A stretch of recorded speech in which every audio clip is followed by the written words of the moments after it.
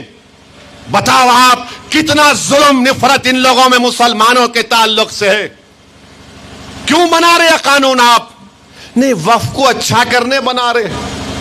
کون سا اچھا کر رہے آپ؟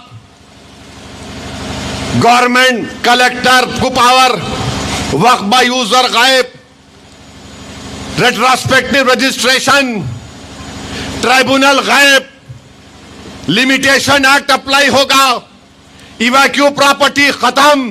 کو کیا بچے گا پھر؟ خالی کاغذ پہ لکھا ہوگا وقف بورڈ. مالک کون ہوں گے؟ مودی ہوں گے. ہم وقف کیوں کرتے ہیں؟ اللہ کے لیے کرتے ہیں. ایک بار اگر کوئی وقف کر دیا اس کا مالک اللہ ہوتا ہے. اب مودی بول رہے مالک اللہ نہیں رہ سکتا ہے, مالک میں بن جاؤں گا. مودی جی, ملک میں سوشل انسٹیبلٹی نہ پیدا ہو جائے. آپ وکشت بھارت بولتے, یہ وکشت بھارت ہے. 17 کروڑ مسلمانوں سے مسجدوں کو چھیننا چاہتے ہیں آپ. آپ کو معلوم کہ خواجہ ہند الولی, غریب نواز, سلطان ہند کے درگاہ کے اوپر کیس پڑ گیا اور بولا گیا کہ وہ جو دروازہ ہے وہاں پر ایک مندر تھی, اس کا سروے کرایا جائے. اب اگر یہ قانون بنے گا تو کلیکٹر بولے گا یس یہ وقف کی پراپرٹی نہیں ہے. اب بتاؤ, یہ کیس بڑھ چکا ہے. آگرہ کی جامع مسجد ہے, سیڑھیوں پہ بولتے نہیں یہاں پر نیچے کچھ اور تھا. یہ ابھی ہو رہا ہے. میرے عزیز دوستوں اور بزرگوں, نوجوانوں, اگر آج ہم بیدار نہیں ہوں گے, اگر ہم ایسا ہی لڑتے رہیں گے ایک دوسرے سے, یاد رکھو فلسطین کا مسئلہ, یہ وقف قانون کا مسئلہ, یہ صرف دیوبندی, بریلوی, صوفی, اہل حدیث یا شیعوں کا مسئلہ نہیں ہے. یہ ہماری شناخت کا مسئلہ ہے. تو بیدار ہو جاؤ, اپنے اتحاد کو مضبوط رکھو, مجلس اتحاد المسلمین سے وابستہ رہو. تم دیکھ رہے ہو کہ پارلیمنٹ کے الیکشن میں کس طریقے سے مجلس کے ایک ایم پی کو, امتیاز جلیل کو ہرانے کے لیے تمام کے تمام ابو جہل, تمام کے تمام ابو لہب, تمام کے تمام عبداللہ ابن سبا, یہ تمام کے تمام وہ جو بکواس بکا اس کے شاگرد امتیاز جلیل کو ہرانے کے لیے متحد ہو گئے. میرے بھائی اسی لیے متحد ہوئے کہ لوگ نہیں چاہتے تھے کہ پارلیمنٹ میں تمہاری ایک اور آواز جائے پارلیمنٹ میں. مگر اللہ جو بھی کرتا وہ اللہ کے فیصلے اللہ کو معلوم. مگر میں آپ کو وعدہ کر چکا ہوں اور آپ کو بتا رہا ہوں کہ اللہ نے مجھے کامیاب کیا ہے. میں ایک ہی ہوں, مگر مجھے ایک ہونے پر نہ میرے لیے کمزوری کا باعث بنتا ہے, نہ میں اپنے آپ کو اکیلا محسوس کرتا ہوں. میں نے ہمیشہ پارلیمنٹ میں کہا اور آج بھی کہہ رہا ہوں, کبھی بھی اپنے آپ کو اکیلا مت محسوس کرو نوجوانوں, کبھی بھی. سلام ان پر زخمیوں کی تیمارداری کرنے, جب دیکھا کہ رسول اللہ صلی اللہ علیہ وسلم کو تمام مشرکین نے گھیر لیا تو حضرت عمارہ نے تلوار اٹھا لیا, اور تلوار اٹھایا. رسول اللہ صلی اللہ علیہ وسلم کا حدیث ہے کہ میں جہاں کہیں بھی دیکھتا وہاں پر عمارہ نظر آتی تھی.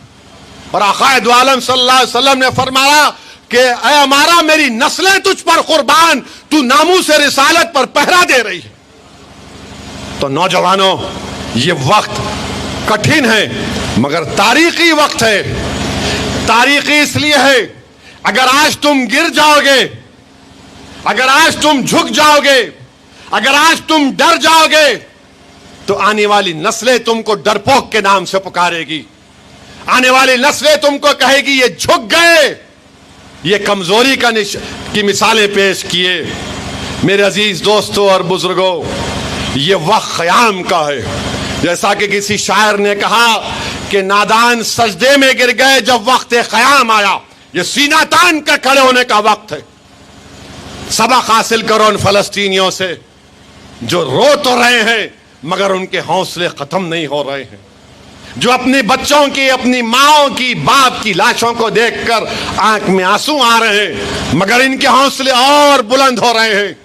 1 سال تک اسرائیل سے مقابلہ کر رہے ہیں. اسرائیل کا مطلب امریکہ, کچھ نہیں ہے ان کے پاس. ان کا پاس کیا ہے؟ جذبہ ہے, ایمان کی دولت ہے, اللہ پر اٹوٹ توکل ہے. اسرائیل کے دانت انہوں نے گھسا دیے. اسرائیل سمجھ نہیں پا رہا ہے. مغربی ممالک کے لوگ یہ دیکھ کر پریشان ہیں, یہ کون ہے؟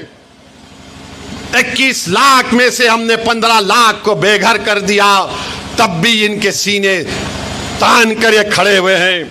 ان کے سامنے ان کے بچوں کو مار دیا گیا, ان کی بیٹیوں کو دفنا دیا گیا, ان کے گھروں کو برباد کر دیا گیا, ان کے مسجدوں کو ختم کر دیا گیا, ان کے ڈاکٹروں کو, ٹیچروں کو ختم کر دیا گیا.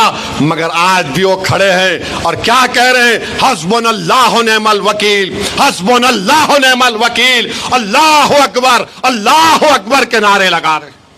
تو نوجوانوں, بزرگوں, میری عزت دار ماں اور بہنوں, اپنے حوصلوں کو بلند رکھو. وطن عزیز کو بچانا ہے. ہریانہ کا الیکشن غلطی سے جیت گئے موڈی, غلطی سے جیت گئے. اب کیسا جیتے؟